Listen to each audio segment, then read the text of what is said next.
తెలుగు కథా పారిజాతాల శ్రోతలకు స్వాగతం. ఈరోజు చదవబోయే కథ 'మార్పు మొదలయ్యింది'. ఈ కథ మాలిని వెబ్ మ్యాగజైన్‌లో ప్రచురింపబడింది. రచన పఠనం ఎంఆర్వి సత్యనారాయణమూర్తి. కథ 'మార్పు మొదలయ్యింది'. సుజీ, నువ్వు అబ్బాయి ఎలా ఉన్నారు? నేను బాగానే ఉన్నాను. భర్త గొంతు విని సుప్రజ తనువంతా పులకించిపోయింది. నోట మాట రావడం లేదు. 15 రోజులయ్యింది ఆయన నుంచి ఫోన్ వచ్చి. భార్య మాట్లాడకపోవడంతో అతను మళ్ళీ పిలిచాడు. సుజీ, సుజీ అని. ఆ, వింటున్నానండి అంది ఆనందంగా. మేము బాగానే ఉన్నాం. ఆదిత్య ఇంటర్ పరీక్షలకు చదువుతున్నాడు. ఇప్పుడంతా ఆన్లైన్ క్లాసులే కదా. మీ ఆరోగ్యం ఎలా ఉంది? అక్కడ బాగా చలి కదా? అవును. మా ఉద్యోగం అంటే అన్నీ భరించాలిగా నవ్వుతూ అన్నాడు అజయ్ కుమార్. కాసేపు ఊరి విశేషాలడిగి ఫోన్ పెట్టేశాడు అజయ్ కుమార్. సుప్రజ దీర్ఘంగా నిట్టూర్చింది. మళ్ళీ ఎన్నాళ్లకో ఆ తీయని గొంతు వినేది. అజయ్ కుమారు మిలిటరీలో పనిచేస్తున్నాడు. ప్రస్తుతం కాశ్మీర్లో డ్యూటీ చేస్తున్నాడు. అందుకే సుప్రజ ఆవేదన. నెల రోజులు గిర్రున తిరిగాయి. ఒకరోజు సాయంత్రం టీవీలో న్యూస్ చూస్తూ కినురాలైపోయింది. కాశ్మీర్లో ఒక ఇంటిలో దాగి ఉన్న నలుగురు తీవ్రవాదులను భారత సైన్యం హతమార్చిందని, అయితే ఈ పోరాటంలో మన వీరులు ఇద్దరు రాజీవ్, అజయ్ కుమారు అమరులయ్యారని. టీవీ కేసు చూస్తూ కన్నీరు కారుస్తూ విలపించసాగింది సుప్రజ. పక్క గదిలోనే ఉన్న ఆదిత్య కంగారుగా హాల్లోకొచ్చాడు. టీవీలోంచి వస్తున్న బ్రేకింగ్ న్యూస్ అతను చూశాడు. గుండెల్లోంచి ఒక్కసారి బాధ తన్నుకొచ్చింది. అమ్మా, నాన్న ఇంక మరకు లేరా అమ్మా అంటూ తల్లిని పట్టుకుని శోకించసాగాడు. అరగంట గడిచేసరికి గ్రామంలో అందరికీ విషయం తెలిసిపోయింది. ఒక్కొక్కరే వచ్చి సుప్రజని ఓదార్చి వెళ్ళారు. కొద్ది రోజులకి అజయ్ కుమార్ పార్థివ దేహం వెంకటాపురం చేరింది. జిల్లా కలెక్టర్, జిల్లా మంత్రి కూడా వచ్చారు. ఇంటి ముందు వేసిన షామియానాలో ఉంచారు పార్థివ దేహాన్ని ప్రజలు నివాళులు అర్పించడానికి. సుప్రజ వెంటనే లోపలికి వెళ్ళి టేప్ రికార్డర్ పట్టుకొచ్చి ఆన్ చేసింది. జననీ జన్మభూమిశ్చ స్వర్గాదపి గరీయసి అన్న గీతం వినగానే అందరూ గంభీరంగా మారిపోయారు. అజయ్‌కి చాలా ఇష్టమైన గీతం అది అని చెప్పింది సుప్రజ. తర్వాత ఓ గంట గడిచాక అజయ్ కుమార్ కొడుకు ఆదిత్య తండ్రికి అంత్యక్రియలు చేశాడు. ఆ కార్యక్రమం పూర్తయ్యాక ఇంటికి తిరిగి వచ్చారు అందరూ. చిన్న సంతాప సభ ఏర్పాటు చేశాడు సర్పంచ్. జిల్లా మంత్రి కృష్ణమూర్తికి చాలా ఆశ్చర్యంగా ఉంది సుప్రజను చూస్తున్న సేపు. ఆమె కంటి వెంట ఒక్క కన్నీటి బొట్టు కూడా రాలేదు. భర్త పార్థివ దేహాన్ని చూసి అలాగే ఉంది. కొడుకు ఆదిత్య కన్నీరు కారుస్తూనే ఉన్నాడు. అతన్ని దగ్గరకు తీసుకుని ఓదార్చాడు మంత్రి. నెమ్మదిగా మైక్ తీసుకుని మాట్లాడడం ప్రారంభించాడు. ప్రతి మనిషికి పుట్టుక ఎంత సహజమో మరణం కూడా అంతే సహజం. కానీ అజయ్ కుమార్ గారు దేశ విద్రోహులను మట్టుపెట్టి దేశానికి మహోపకారం చేశారు. ఆ ప్రయత్నంలో వారు వీరమరణం పొందారు. అటువంటి మహానుభావుణ్ణి కన్న ఈ గ్రామం ఎంతో ఉన్నతమైనది. అజయ్ కుమార్ గారి కుటుంబాన్ని ఆదుకోవాలని మా ప్రభుత్వం నిర్ణయించుకుంది. ముఖ్యమంత్రి గారు వారి కుటుంబానికి చెందిన వ్యక్తికి గేటెడ్ ఆఫీసర్ హోదా కలిగిన ఉద్యోగం ఇస్తామని వాగ్దానం చేశారు. ఆదిత్య ఇంకా చదువుకుంటున్నాడు. కావున అజయ్ గారి శ్రీమతి గారికి ప్రభుత్వ ఉద్యోగం ఇస్తామని ముఖ్యమంత్రి గారి తరపున నేను మీకు సభాముఖంగా తెలియజేస్తున్నాను. అజయ్ గారి కుటుంబానికి ఏ అవసరం వచ్చినా మేము ఆదుకుంటామని మీ అందరి సమక్షంలో హామీ ఇస్తున్నాను. మంత్రి గారి మాటలకు సర్పంచ్, ఇతర గ్రామస్తులకు ఆనందం కలిగింది. దెబ్బతిన్న ఆ కుటుంబానికి ఒక అండ దొరికిందని అందరూ సంతోషించారు.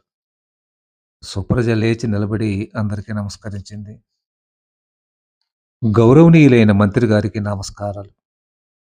మా వారి అంత్యక్రియల్లో పాల్గొనడమే కాక, మాకు అండగా ఉంటానని తెలిపినందుకు వారికి కృతజ్ఞతలు తెలియజేస్తున్నాను. నాకు వివాహమై ఈ ఊరు వచ్చినప్పటి నుండి నన్ను వారి కన్నబిడ్డలా ఆదరిస్తున్న ఈ ఊరి ప్రజలందరికీ శిరసు వంచి ప్రణామం చేస్తున్నాను. నా పుట్టిల్లు మిలిటరీ రామవరం. అక్కడ ప్రతి కుటుంబం నుండి ఒక మనిషి మిలిటరీలో చేరి దేశానికి సేవ చేస్తున్నారు. అందుకే మా మామగారు నన్ను ఏరి కోరి వారి ఇంటి కోడలుగా తెచ్చుకున్నారు. కష్టాల్ని ధైర్యంగా ఎదుర్కోవడం మాకు అలవాటు. మంత్రి గారు నాకు పెద్ద హోదా కలిగిన ఉద్యోగం ఇస్తామని గౌరవ ముఖ్యమంత్రి గారి తరపున చెప్పారు. వారికి నా ధన్యవాదాలు. కానీ నేను ఆ ఉద్యోగం స్వీకరించలేనని వినయంగా తెలియజేసుకుంటున్నాను. ఎందుకంటే ఆ ఉద్యోగంలో నేను ఇమడలేను. అక్కడ తగినంత స్వేచ్ఛ ఉండదు. మంత్రులు, శాసనసభ్యులు చెప్పినట్లే వినాలి.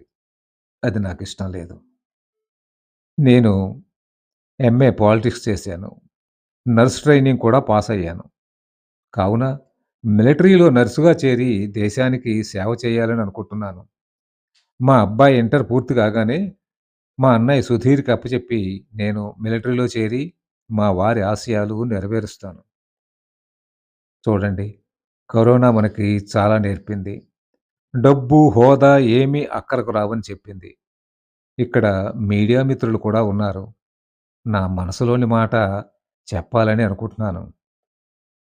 మన రాష్ట్రంలో ఉన్న కుటుంబం పేదరికంలో వ్యవసాయానికి ఎద్దులు లేకపోతే, కూతుళ్ళిద్దరూ కాడి భుజాల మీద మోస్తే, తల్లి నాగలి పట్టుకుని ఎర్రని ఎండలో భూమి దున్నింది. అయ్యో అన్నవారే లేరు.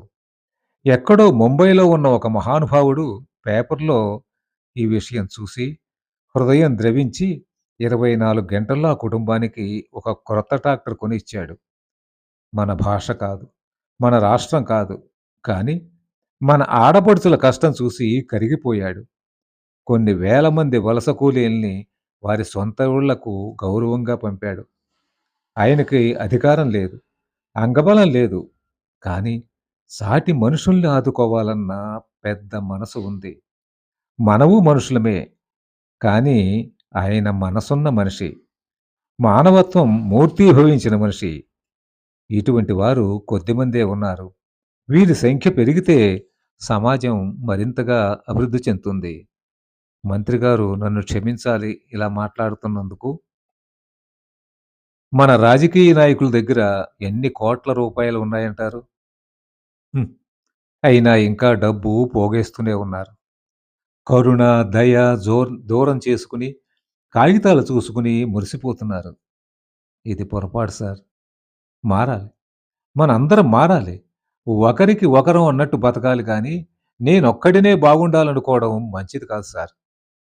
ఏ ప్రభుత్వం వచ్చినా ఇంటికో ఉద్యోగం చెబుతుందే కానీ, ఇంటికో మనిషి దేశం కోసం పని చేయాలని ఎందుకు చెప్పదు సార్? అందుకే మనం మారాలి సార్. మన ఆలోచన విధానం కూడా మారాలి. పెద్దలు, మీరు నన్ను మన్నించండి. నేను మీ ప్రభుత్వానికి వ్యతిరేకం కాదు. ధనవంతులకి వ్యతిరేకం కాదు. నేను దేశభక్తుల కుటుంబం నుంచి వచ్చిన దాన్ని. నా మాటలు ఇలాగే ఉంటాయి. నేనే కాదు, నా కొడుకు కూడా మిలిటరీలోనే చేరతాడు భవిష్యత్తులో. మీ అందరికీ శిరస్సు వంచి మరోసారి నమస్కరిస్తున్నాను. సుప్రజ మాట్లాడడం ముగించేసరికి ఆమె కళ్ళు చెమర్చాయి. చీర కంగుతో కళ్ళు తుడుచుకుంది. ఆ దృశ్యం చూసిన వారి హృదయాలు బరువెక్కాయి. మంత్రి గారు, పోలీసులు మౌనంగా ఆమెకు నమస్కరించి వెనుతిరిగారు. మంత్రి కృష్ణమూర్తి ఇంటికి వచ్చినా సుప్రజ మాటలు ఆయన చెవుల్లో మారుమోగుతున్నాయి. ఎంత ధైర్యంగా మాట్లాడింది, ఎంత నిబ్బరంగా చెప్పింది, ఎంత దేశభక్తితో మాట్లాడింది. వింటుంటూనే ఒళ్ళు గగుర్పొడుస్తోంది. తన పరిస్థితి ఏమిటి? తన తండ్రి ఎమ్మెల్యే చేశాడని తను ఎమ్మెల్యేగా పోటీ చేసి గెలిచాడు. అది 25,00,00,000 ఖర్చు చేసి. తాతలనాటి 600 ఎకరాలు ప్రస్తుతం 100 ఎకరాలకొచ్చాయి. ఇదంతా ఎందుకు? కేవలం కీర్తి కోసం. కానీ మనస్ఫూర్తిగా పనిచేయలేకపోతున్నాడు. నెరవేరని హామీలిస్తున్నాడు. పైవారి ఆదేశాలు తప్పడం లేదు. అధికారం లేకుండా ప్రజాసేవ చేయలేమా? అవును. నిజమే. ఆ దిశగా ఆలోచించలేదు. ఇప్పుడు ఆలోచించాల్సిన సమయం వచ్చింది. వెంటనే హైదరాబాద్‌లో ఉన్న కొడుక్కి ఫోన్ చేశాడు. ఇంటికోసారి రమ్మనమని. తెల్లవారేసరికి ఆయన కొడుకు ధీరజ్ ఇంటికొచ్చాడు. అతను బీటెక్ పాస్ అయ్యాడు. ప్రస్తుతం సివిల్స్‌కి ప్రిపేర్ అవుతున్నాడు. కొడుకును తన గదిలోనికి పిలిచి తన మనసులోని మాట చెప్పాడు. ధీరజ్ ఒక్కసారి ఆశ్చర్యపోయాడు తండ్రి మాటలకు. తనకు కొంచెం సమయం ఇమ్మని అడిగాడు ధీరజ్. కృష్ణమూర్తి భార్యతో కూడా మాట్లాడాడు. ఆమె మీ ఇష్టం అంది. ధీరజ్ చాలా సేపు ఆలోచించాడు. తండ్రి కోరికలో ఒక ఉదాత్తమైన ఆశయం కనిపించింది. ఈ పరుగు పందెం కన్నా తండ్రి చెప్పినదే మేలనిపించింది. సాయంత్రం తండ్రికి తన అంగీకారం తెలియజేశాడు. కృష్ణమూర్తి సంతోషంగా లేచి కొడుకుని కౌగిలించుకున్నాడు. మర్నాడే పెద్ద బ్రేకింగ్ న్యూస్. కృష్ణమూర్తి మంత్రి పదవికి, ఎమ్మెల్యే పదవికి రాజీనామా చేశారు. తన కుటుంబం జీవించడానికి తగిన ఆస్తి ఉంచుకుని మిగతాది అమ్మేసి ఆ ధనమంతా దేశ రక్షణ నిధికి ఇవ్వదలుచుకున్నాడని. ఆ రోజే ధీరజు మిలిటరీలో చేరడానికి దరఖాస్తు కూడా పంపించాడు. ఇప్పుడు దేశభక్తుల జాబితాలో మరో 2 పేర్లు చేరాయి. కథ సమాప్తం. కథ మీకు నచ్చితే లైక్ చేయండి, షేర్ చేయండి, సబ్స్క్రైబ్ చేయండి. ధన్యవాదాలు.